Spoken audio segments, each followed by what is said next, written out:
Que feriez-vous si vous voyiez votre propre vie s'éclipser devant vos yeux? Moi, Levitikos Farias, je n'aurais jamais imaginé qu'une simple balade à moto me mènerait à cette question angoissante. J'ai grandi à Sao Paulo, dans un foyer où la foi n'était qu'un mot vide. Mes parents, des athées fervents, m'ont appris à remettre en question tout et à mépriser la religion, que je voyais comme un signe de faiblesse. Cet état d'esprit m'a transformé en un jeune arrogant, cynique et rebelle, défiant toujours toute forme d'autorité. Je vivais sans limite morale, riant de ceux qui croyaient en quelque chose de plus grand, convaincu que rien ne pourrait me faire tomber. C'est lors d'une nuit d'été, après quelques bières avec des amis, que ma vie a pris un tournant inattendu. Alors que je pilotais ma moto, un cerf a traversé la route. J'ai essayé d'éviter l'impact, mais la collision était inévitable. La sensation d'être projeté au sol a été brutale et, à ce moment-là, j'ai réalisé à quel point la vie était fragile. La douleur et le sang m'ont confronté à une réalité que j'avais toujours ignorée, la mortalité. J'étais au bord de la mort, face à ma plus grande peur et à la fragilité de l'existence humaine. Mes convictions d'invincibilité se sont effondrées comme des châteaux de sable. Lorsque j'ai perdu conscience, je me suis réveillé dans un endroit sombre et oppressant, que je décrirai plus tard comme l'enfer. L'obscurité pulsait autour de moi, et la douleur était constante, comme si j'étais consumé par des flammes sans fin. Là, entouré de créatures monstrueuses, j'ai revécu tous les moments où j'avais blessé les personnes autour de moi, chaque erreur et péché revenant me hanter. J'ai compris que cet enfer était une prison, construite par mes propres choix. La souffrance s'est intensifiée et, pour la première fois, une vague de véritables regrets a commencé à me submerger. À chaque douleur, je ressentais le besoin de demander pardon. Je sentais que, s'il y avait un moyen de trouver le salut, je devais le trouver. Avec ce regret, une sensation de soulagement a commencé à émerger, comme si les flammes qui me consumaient diminuaient. Mon cynisme s'effondrait, faisant place à la possibilité de rédemption. Puis, au milieu du tourment, j'ai été saisi par une vision terrifiante de l'avenir. J'ai vu 2024, une année marquée par des ouragans, des inondations et des tremblements de terre. Des villes entières étaient détruites, et les gens luttaient pour survivre. Ce n'étaient pas seulement des catastrophes naturelles, c'étaient les conséquences des actions humaines. J'ai été témoin de la faim, des maladies et des conflits. L'idée que tout cela aurait pu être évité m'a paralysé, comme si le poids du monde reposait sur mes épaules. Dans mon désespoir, une lumière intense m'a enveloppé et j'ai eu une rencontre transformante avec Jésus.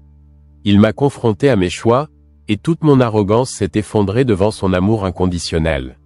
Il m'a offert une seconde chance, affirmant que mon regret sincère pouvait me sauver. Mais il y avait une condition, je devais changer ma vie. Avec un cœur plein de conviction, j'ai accepté cette offre, déterminé à vivre d'une nouvelle manière.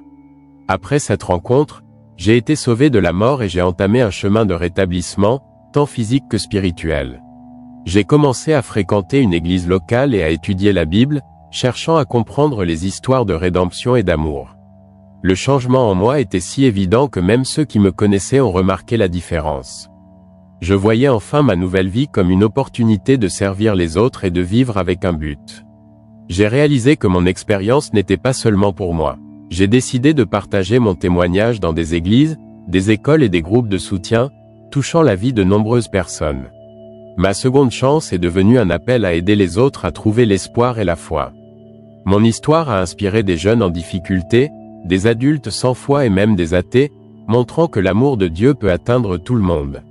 Maintenant, je poursuis mon chemin de foi, engagé à vivre avec gratitude et amour, transformant mon existence et celle des autres autour de moi. Je me suis réveillé dans une chambre d'hôpital.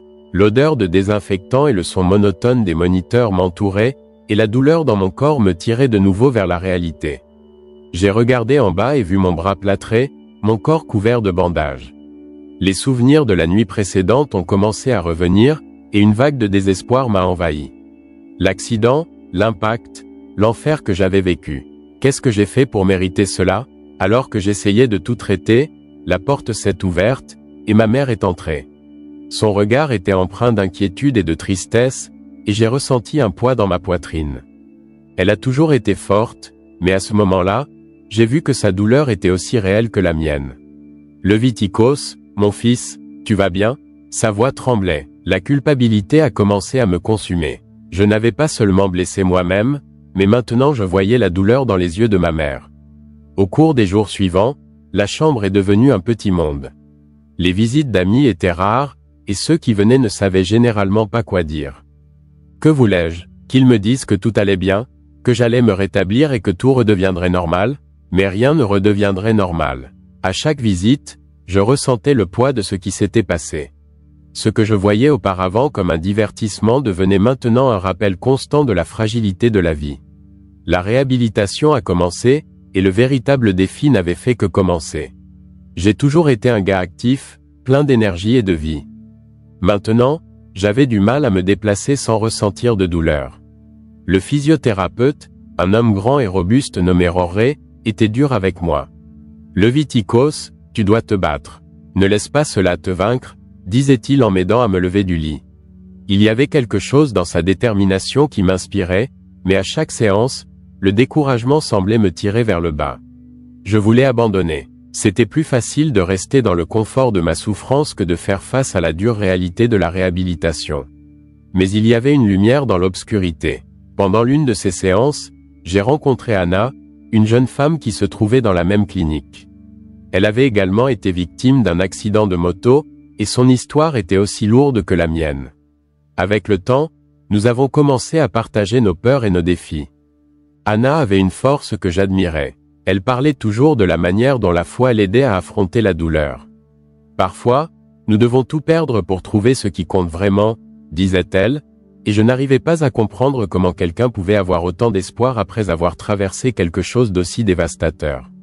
Rapidement, je réalisais que notre amitié devenait un pilier dans ma récupération.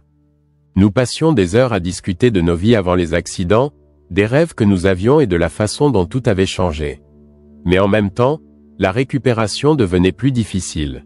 Il y avait des jours où je voulais simplement rester au lit et oublier le monde. La douleur physique se mêlait à la douleur émotionnelle, et les voix de regret et de tristesse résonnaient dans mon esprit. Un jour, en sortant de la physiothérapie, je rencontrai mon ancien ami, Carlos. Il était en ville pour un moment et avait décidé de me rendre visite. En voyant Carlos, un mélange de joie et de peur m'envahit. Il avait toujours été amusant et impulsif, et je savais qu'il n'avait pas changé.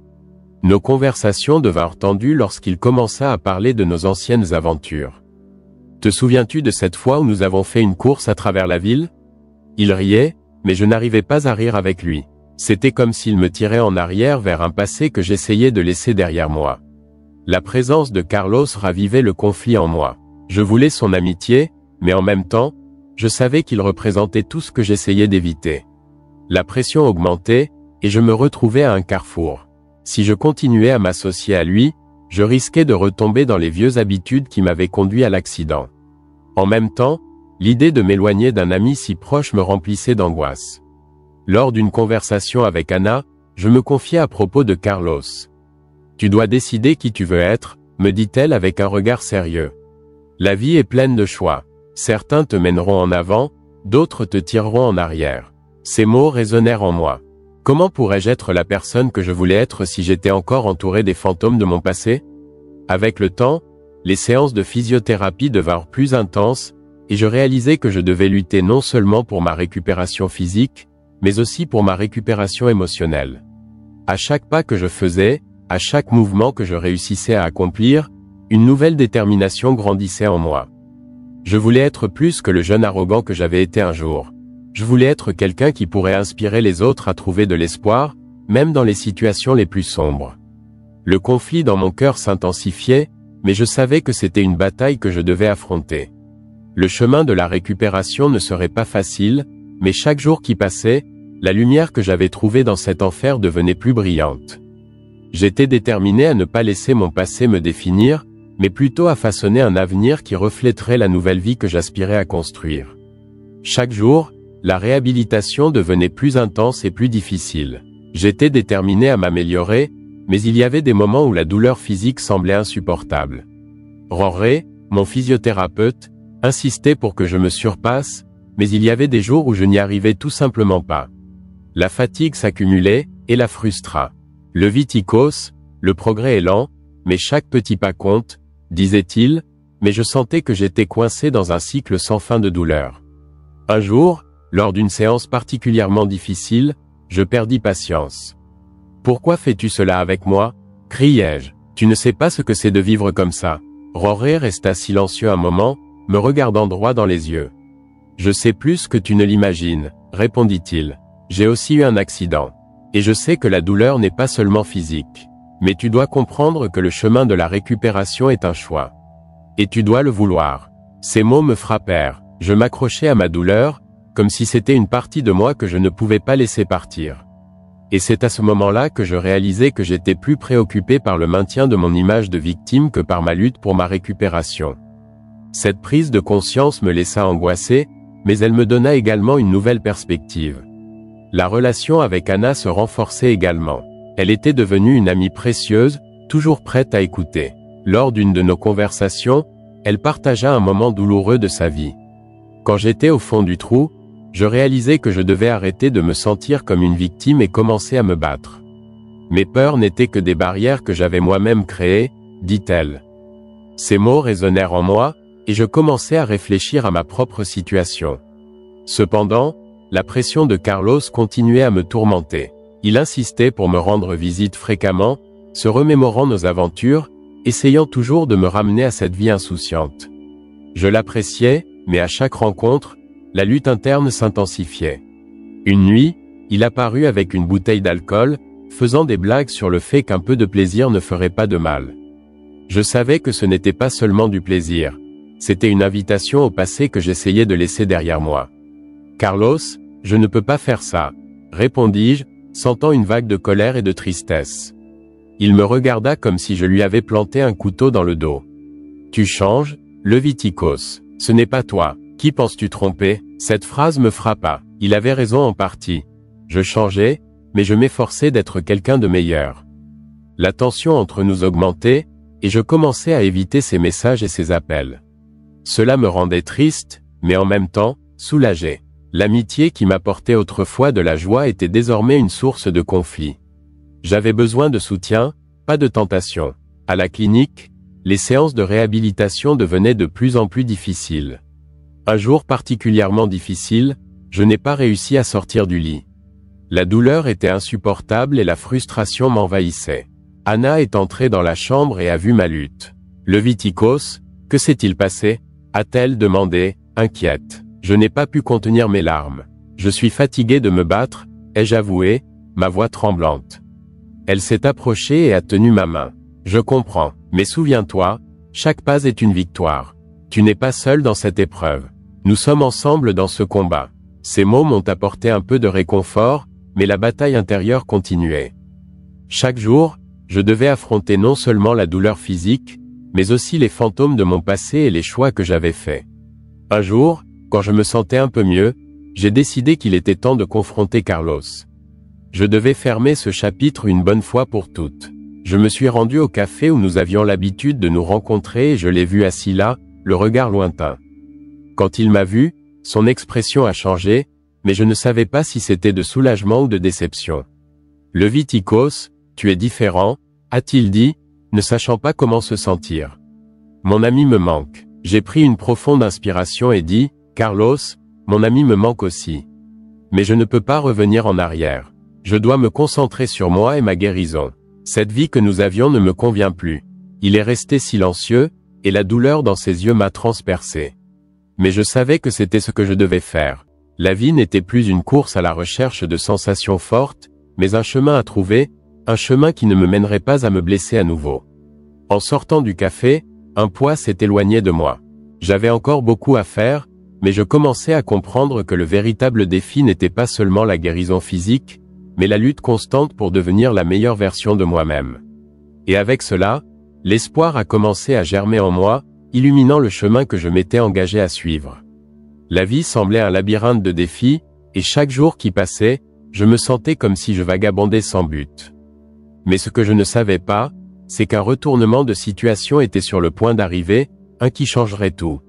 C'était un après-midi ensoleillé, et j'étais à la clinique, me préparant pour une autre séance de rééducation.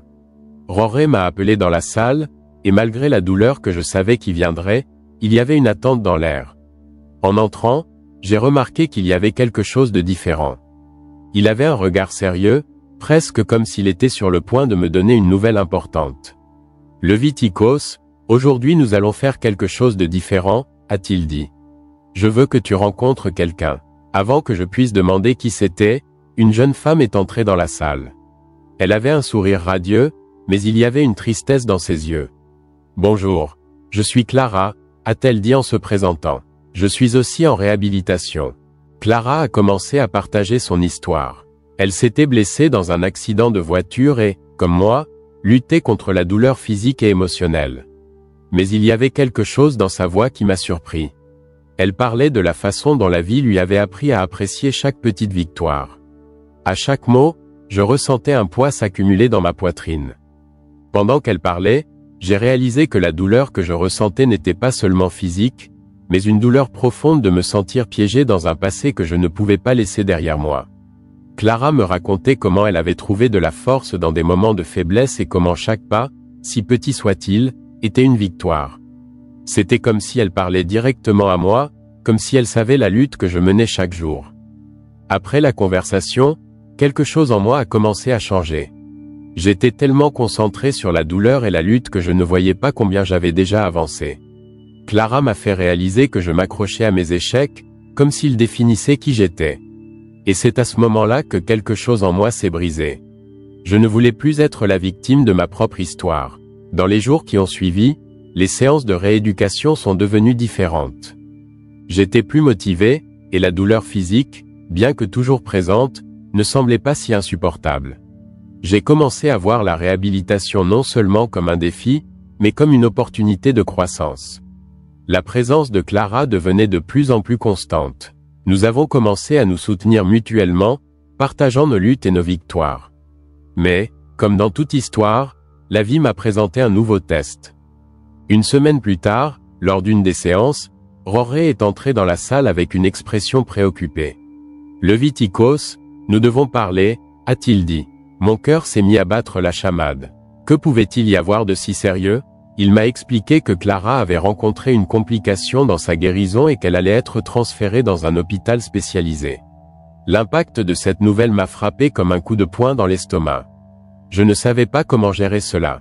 Clara était devenue un soutien essentiel pour moi, et maintenant je devais l'affronter sans elle à mes côtés. Après la conversation, je me suis assis dans un coin de la salle, perdu dans mes pensées. La douleur que je ressentais n'était pas seulement due à la possibilité de perdre une amie, mais à la sensation que j'étais encore si accroché à une réalité que je ne voulais plus vivre. En regardant le sol, j'ai réalisé que je ne pouvais pas laisser la peur et la tristesse me paralyser. Clara m'avait appris à me battre, et il était temps d'utiliser cette force. Dans les jours qui ont suivi, alors que Clara était à l'hôpital, je lui rendais visite chaque fois que je le pouvais. À chaque conversation, même lorsque la situation semblait difficile, je tenais à rappeler à Clara qu'elle était forte et que je croyais en sa guérison. Mais, en même temps, j'ai réalisé que je devais continuer à me battre pour la mienne. Un jour, alors que je l'attendais, j'ai écrit une lettre. C'était une lettre de gratitude, où j'exprimais tout ce que Clara avait fait pour moi. À la fin, j'ai écrit « Tu m'as appris que la véritable surpassement n'est pas de ne jamais tomber, mais de toujours se relever. » Quand Clara est revenue, elle était un peu plus faible, mais avec le même esprit. En lisant la lettre, elle a souri et, les larmes aux yeux, a dit « Vous êtes plus fort que vous ne l'imaginez, Lévitique. » N'oubliez pas cela. À partir de ce moment-là, notre amitié s'est renforcée. J'ai réalisé que le véritable défi n'était pas seulement la réhabilitation physique, mais la compréhension que ce parcours consistait à apprendre à gérer nos échecs et à les transformer en force. Je n'avais plus besoin de me cacher derrière la douleur ou mes choix passés. Cela a allumé l'espoir en moi. Croire que je pouvais changer, que je pouvais devenir quelqu'un de meilleur, a été le tournant dont j'avais besoin. J'avais encore un long chemin à parcourir, mais maintenant, je n'étais plus seul. Clara et moi étions ensemble dans cette épreuve. Et ensemble, nous affronterions tout ce qui viendrait. Après le retour de Clara, beaucoup de choses ont changé dans ma vie. Chaque séance de rééducation est devenue un moment d'apprentissage et de croissance. Je ne luttais pas seulement contre la douleur physique, mais je commençais également à construire une nouvelle mentalité. À chaque exercice, je me rappelais les mots de Clara, « La véritable surmontée ne consiste pas à ne jamais tomber, mais à toujours se relever. Cela est devenu mon mantra, et je me surprenais à le répéter dans mon esprit chaque fois que les choses devenaient difficiles. Mais, comme dans tout parcours, de nouveaux obstacles ont commencé à apparaître. Une semaine après le retour de Clara, j'ai ressenti une douleur aiguë dans ma jambe pendant l'une des séances. Roré m'a averti que cela pouvait être un signe que je forçais trop mon corps. En entendant cela, une peur profonde m'a envahi. Je ne voulais pas redevenir la personne qui se sentait impuissante, mais l'idée de devoir ralentir était terrifiante. J'ai essayé d'ignorer la douleur et de continuer, mais plus je forçais, plus la douleur s'intensifiait. Dans un moment de frustration, j'ai confié à Clara lors d'une visite. « Je ne veux pas être faible, Clara. Je veux surmonter cela, je veux être plus fort. » Elle m'a regardé avec empathie et a répondu « La force ne consiste pas à ignorer la douleur. C'est reconnaître quand nous avons besoin d'un temps pour guérir. » Ces mots ont résonné dans mon esprit. J'ai commencé à comprendre que la force ne signifiait pas seulement persister au milieu de la souffrance, mais aussi savoir quand s'arrêter et prendre soin de soi. J'ai donc décidé que je devais écouter mon corps et respecter ses limites.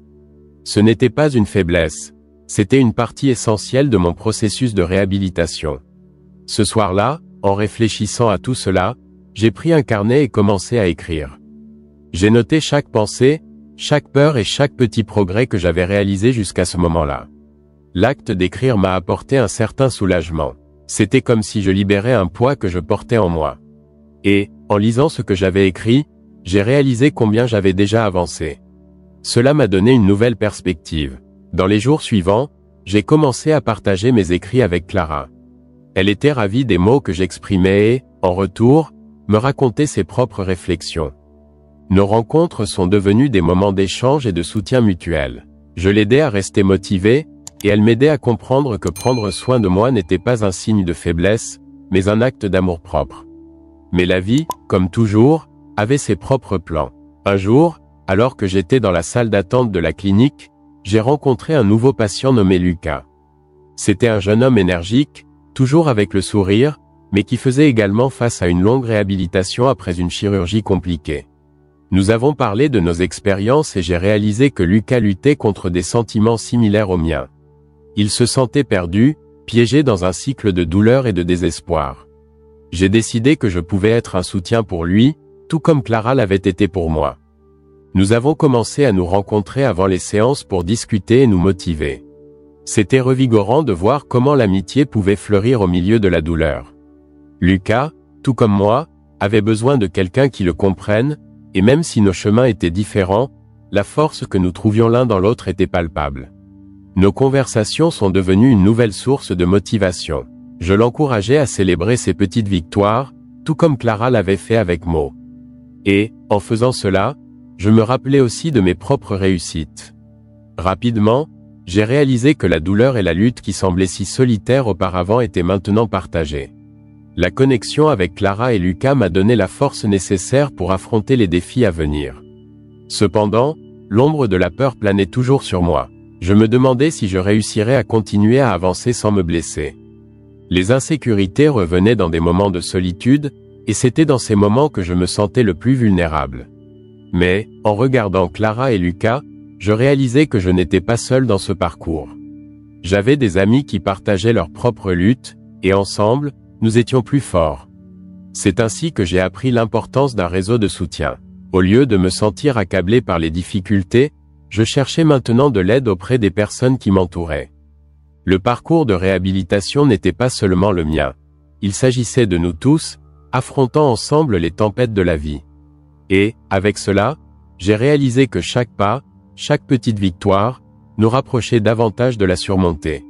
Ce matin-là, alors que je me préparais pour une nouvelle séance, j'ai été envahi par un sentiment de gratitude. La vie était encore un labyrinthe de défis, mais maintenant j'avais des amis à mes côtés. Et, plus important encore, j'avais appris à reconnaître ma propre force. Le parcours continuait, mais maintenant j'étais prêt à l'affronter la tête haute, avec un cœur plein d'espoir. Cela est devenu mon mantra, et je me surprenais à le répéter dans mon esprit chaque fois que les choses devenaient difficiles. Mais, comme dans tout voyage, de nouveaux obstacles ont commencé à apparaître.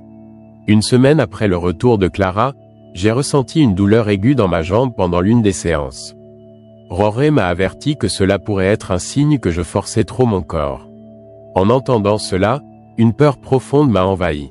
Je ne voulais pas redevenir la personne qui se sentait impuissante, mais l'idée de devoir ralentir était terrifiante. J'ai essayé d'ignorer la douleur et de continuer, mais plus je forçais, plus la douleur s'intensifiait. Dans un moment de frustration, je me suis ouvert à Clara lors d'une visite. Je ne veux pas être faible, Clara. Je veux surmonter cela, je veux être plus fort. Elle m'a regardé avec empathie et a répondu, « La force ne consiste pas à ignorer la douleur.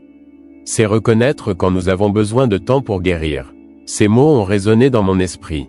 J'ai commencé à comprendre que la force ne signifiait pas seulement persister malgré la souffrance, mais aussi savoir quand s'arrêter et prendre soin de soi. J'ai donc décidé que je devais écouter mon corps et respecter ses limites. Ce n'était pas une faiblesse, c'était une partie essentielle de mon processus de rétablissement. Cette nuit-là, alors que je réfléchissais à tout cela, j'ai pris un carnet et j'ai commencé à écrire. J'ai noté chaque pensée, chaque peur et chaque petit progrès que j'avais réalisé jusqu'à ce moment. L'acte d'écrire m'a apporté un certain soulagement. C'était comme si je libérais un poids que je portais en moi. Et, en lisant ce que j'avais écrit, j'ai réalisé combien j'avais déjà avancé. Cela m'a donné une nouvelle perspective. Dans les jours suivants, j'ai commencé à partager mes écrits avec Clara. Elle s'enthousiasmait pour les mots que j'exprimais et, en retour, elle me racontait ses propres réflexions. Nos rencontres sont devenues des moments d'échange et de soutien mutuel. Je l'aidais à rester motivé, et elle m'aidait à comprendre que prendre soin de moi n'était pas un signe de faiblesse, mais un acte d'amour-propre. Mais la vie, comme toujours, avait ses propres plans. Un jour, alors que j'étais dans la salle d'attente de la clinique, j'ai rencontré un nouveau patient nommé Lucas. C'était un jeune homme énergique, toujours avec un sourire sur le visage, mais qui faisait également face à une longue réhabilitation après une chirurgie compliquée. Nous avons parlé de nos expériences et j'ai réalisé que Lucas luttait contre des sentiments similaires aux miens. Il se sentait perdu, piégé dans un cycle de douleur et de désespoir. J'ai décidé que je pouvais être un soutien pour lui, tout comme Clara l'avait été pour moi. Nous avons commencé à nous rencontrer avant les séances pour discuter et nous motiver. C'était revigorant de voir comment l'amitié pouvait fleurir au milieu de la douleur. Lucas, tout comme moi, avait besoin de quelqu'un qui le comprenne, et même si nos chemins étaient différents, la force que nous trouvions l'un dans l'autre était palpable.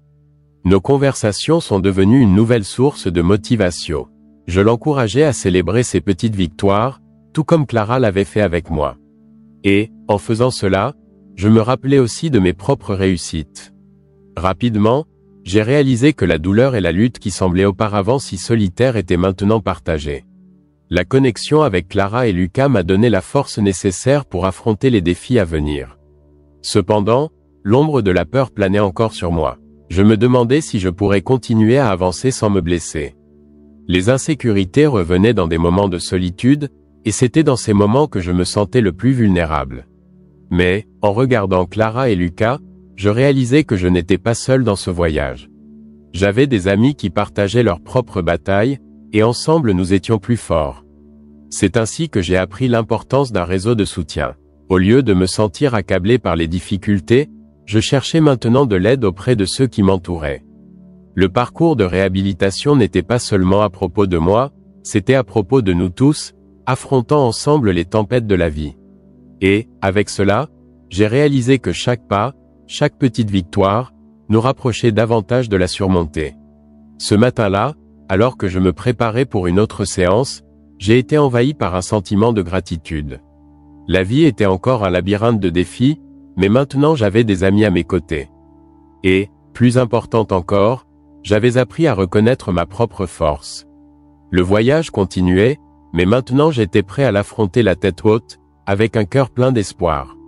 Ce matin-là, alors que je me préparais pour une autre séance de physiothérapie, une nervosité inexplicable m'a envahi.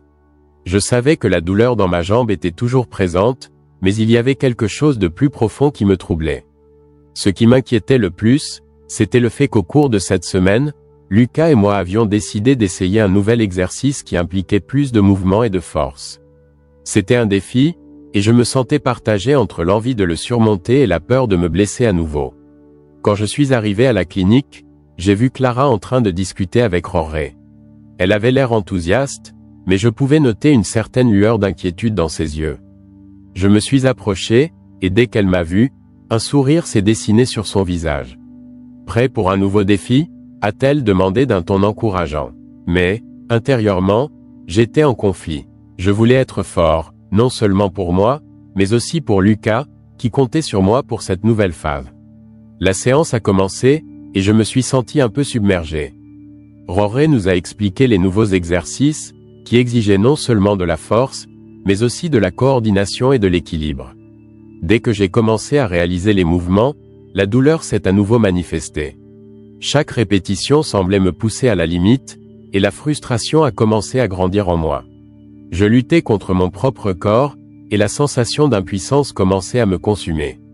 Au moment où la douleur est devenue insupportable, un cri involontaire a échappé de M.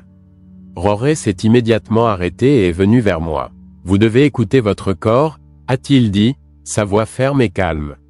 Respecter les limites fait partie du processus. Je savais qu'il avait raison, mais l'idée d'abandonner me rendait anxieux. Je voulais être un exemple, montrer à Lucas qu'il était possible de surmonter les difficultés. C'est alors que je me suis tourné vers Lucas. Il était assis dans un coin, observant avec une expression d'inquiétude.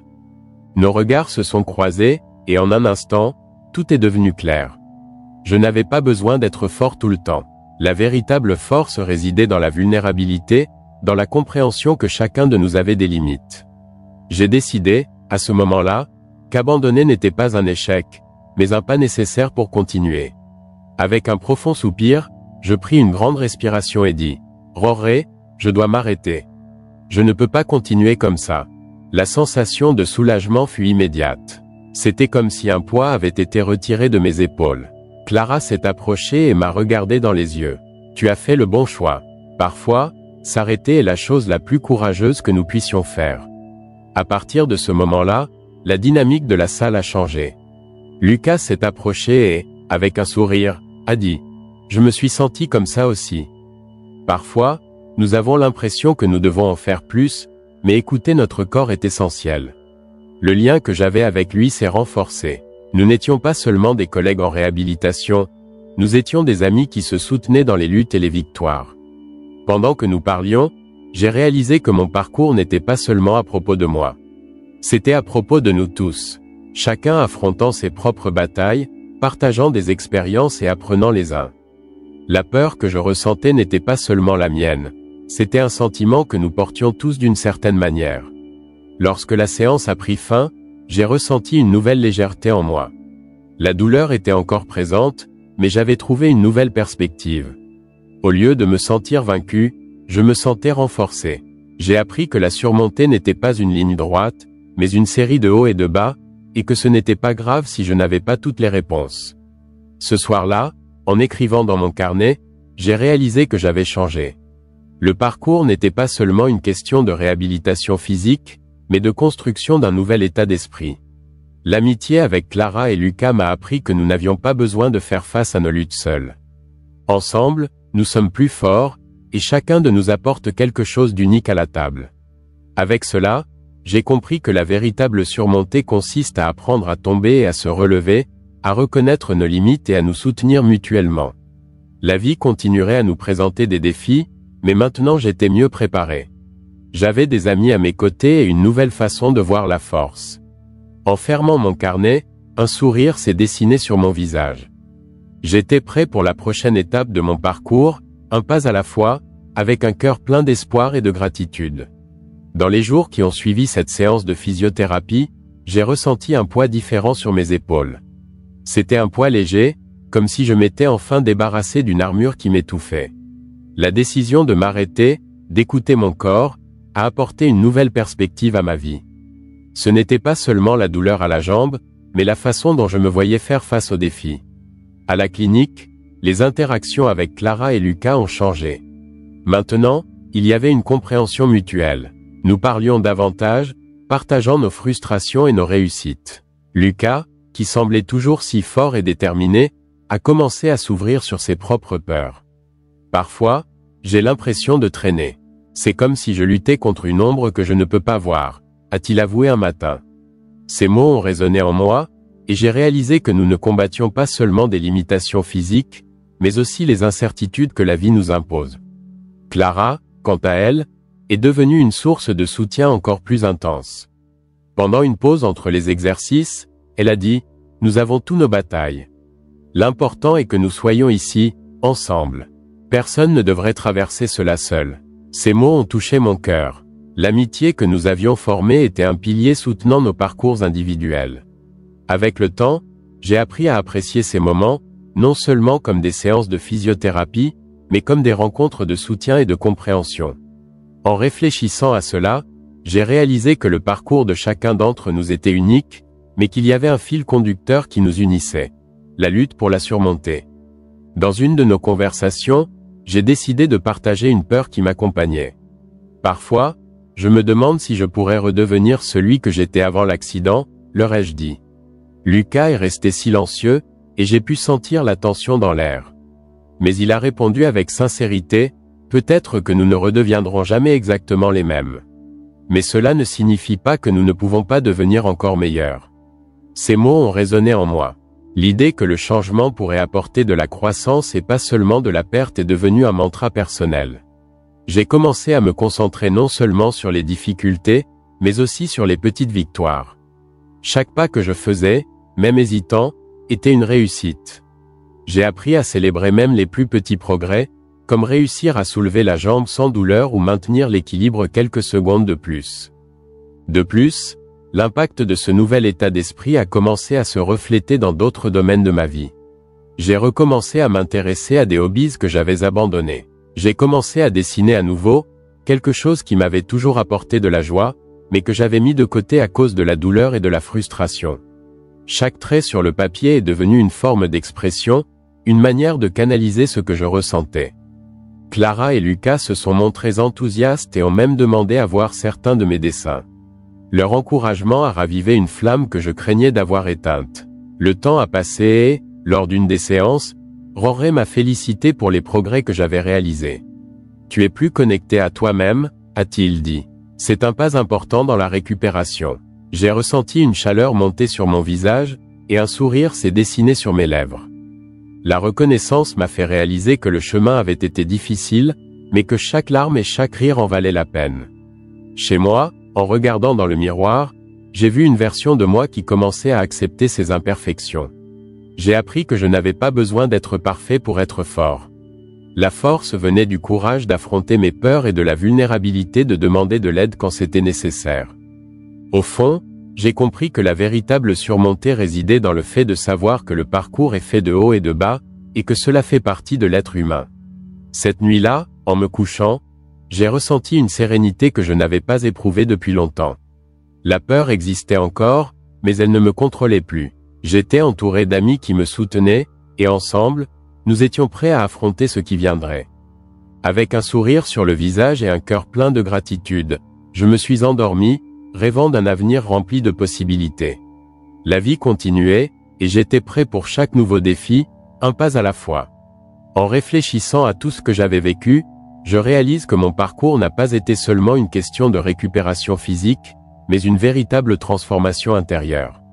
Chaque petit progrès m'a appris à valoriser les réussites que j'avais auparavant considérées comme insignifiantes. La douleur que je ressentais n'était pas seulement un obstacle, c'était un professeur, me façonnant et me montrant que je pouvais trouver de la force dans mes fragilités. Quand je regarde en arrière, je vois comment ce processus m'a aidé à mûrir. La connexion que j'ai formée avec Clara et Lucas a été l'une des plus grandes surprises de ma guérison. Nous étions des étrangers au début, mais maintenant nous formions une véritable communauté, unie par des expériences partagées. Ils m'ont montré que la vulnérabilité n'est pas un signe de faiblesse, mais plutôt un pont qui nous relie les uns aux autres. J'ai appris à m'ouvrir et à faire confiance, et cela a changé la façon dont j'affronte ma vie. Les jours difficiles apparaissent encore, c'est vrai, mais maintenant je sais que je peux compter sur mes amis. Au lieu de m'isoler dans la tristesse, j'ai appris à chercher du soutien, à partager mes insécurités. L'amitié nous a renforcés et nous a donné le courage d'avancer.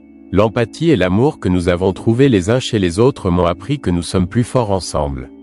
Avec le temps, mon intérêt pour le dessin s'est transformé en une forme de thérapie. Chaque ligne que je traçais sur le papier m'aidait à traiter les émotions que j'avais gardées en moi. Quand Clara et Lucas ont loué mes dessins, j'ai réalisé que l'art n'était pas seulement une passion, mais une manière d'exprimer ce que je ressentais, de me connecter au monde d'une nouvelle manière. Cette reconnaissance m'a apporté une immense joie, et la certitude que, bien que la vie puisse être difficile, il y a toujours de la lumière sur le chemin. Cette nuit sereine, en m'endormant, j'ai compris qu'il ne s'agissait pas seulement de redevenir qui j'étais avant l'accident. Je devenais quelqu'un de nouveau, quelqu'un de plus fort, plus conscient de mes émotions et plus reconnaissant pour les petites choses. La vie n'est pas faite seulement de haut, mais d'un mélange d'expériences. Maintenant, je comprenais que chaque défi était une opportunité d'apprendre et de grandir. Ce parcours m'a appris que le succès n'est pas seulement d'atteindre des objectifs, mais aussi de se permettre de ressentir, de se redécouvrir et de valoriser chaque étape du chemin. Le véritable sens du succès réside dans la capacité à se relever après une chute et à trouver de la beauté dans la lutte.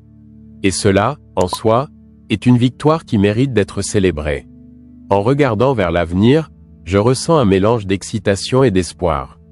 Je suis prêt pour les défis à venir, avec la certitude que je ne suis pas seul. J'ai des amis à mes côtés, une nouvelle passion pour la vie et une compréhension plus profonde de qui je suis. Ce parcours de surmonter m'a transformé, et je suis reconnaissant pour chaque moment. J'invite vous, qui me lisez, à réfléchir à vos propres batailles et conquêtes. Comment avez-vous géré vos difficultés? Partagez vos expériences dans les commentaires. Construisons ensemble un réseau de soutien, où chaque histoire compte et peut inspirer quelqu'un. Si vous vous êtes senti touché par cette histoire, aimez et abonnez-vous à la chaîne. Votre interaction est importante pour que nous puissions continuer à partager plus d'histoires de résilience et d'espoir. Ne remettez pas à demain. Partagez maintenant et aidez à diffuser ce message de force et d'union. Ensemble, nous sommes plus forts.